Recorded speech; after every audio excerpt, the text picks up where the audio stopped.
還有什麼？睇緊第四代住宅嘅朋友嘅話，睇過嚟，你喺四代住宅嘅話，可唔可以睇到而家陽台睇出去個咁開揚個景觀咧？容積率咁低嘅一個小區咧，呢個陽台嘅話，同我哋個四代住宅嘅陽台嘅話，有冇差啊？係根本冇差嘅。咁雖然呢邊嘅得房率嘅話唔會四代宅咁高，但係佢都有優點嘅。咁四代宅冇個景觀，佢呢度都有嘅。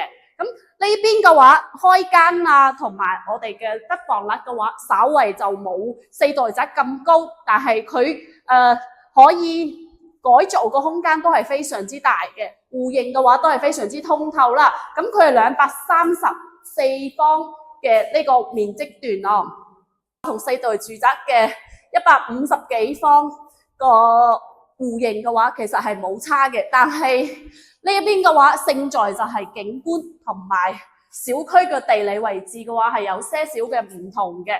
戶型嘅話都係做到4房嘅，但係我哋呢邊係三圍都係一樣，同我哋嘅150幾嗰個四代住宅嘅話，都係咁樣差唔多嘅4房3圍哦。但係呢邊啲房間啊，佢個改造空間都係非常之大嘅，廳嘅話會比我哋嘅四代宅仲要大啦。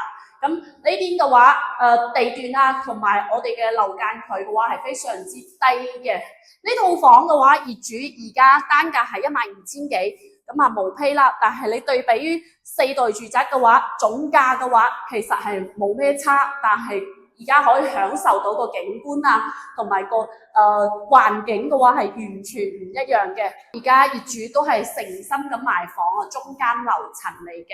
如果想要了解呢套房嘅詳細資料嘅話，評論區話我知。